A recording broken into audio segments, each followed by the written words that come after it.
లోక్సభ రేపటికి వాయిదా పడింది. రాహుల్ గాంధీకి మాట్లాడే అవకాశం ఇవ్వాలని విపక్షాలు పట్టుబట్టాయి. బడ్జెట్పై మాత్రమే మాట్లాడేందుకు అవకాశం ఇస్తామని స్పీకర్ స్పష్టం చేశారు. దీంతో కాంగ్రెస్ పార్టీ ఎంపీలు అంగీకరించలేదు. విపక్షాల ఆందోళనలతో లోక్సభ రేపటికి వాయిదా పడింది. सब लोग बैठिए बैठिए प्लीज। माननीय सदस्य बोलना चाहते हैं डॉक्टर शशि थरूर जी। नहीं, आप सब लोग चर्चा चाहते ही नहीं है केंद्रीय बजट पर। सभा की कार्यवाही कल मंगलवार दिनांक 10 फरवरी 2026 को प्रातः 11 बजे तक के लिए स्थगित की जाती है। प्लीज आप सब लोग बैठिए बैठिए प्लीज। माननीय सदस्य बोलना चाहते हैं डॉक्टर शशि थरूर जी। नहीं, आप सब लोग चर्चा चाहते ही नहीं है केंद्रीय बजट पर।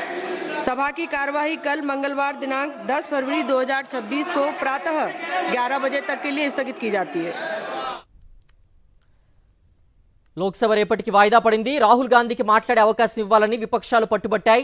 బడ్జెట్పై మాత్రమే మాట్లాడేందుకు అవకాశం ఇస్తామని స్పీకర్ స్పష్టం చేశారు. దీంతో కాంగ్రెస్ పార్టీ ఎంపీలు అంగీకరించలేదు. విపక్షాల ఆందోళనలతో లోక్సభ రేపటికి వాయిదా పడింది.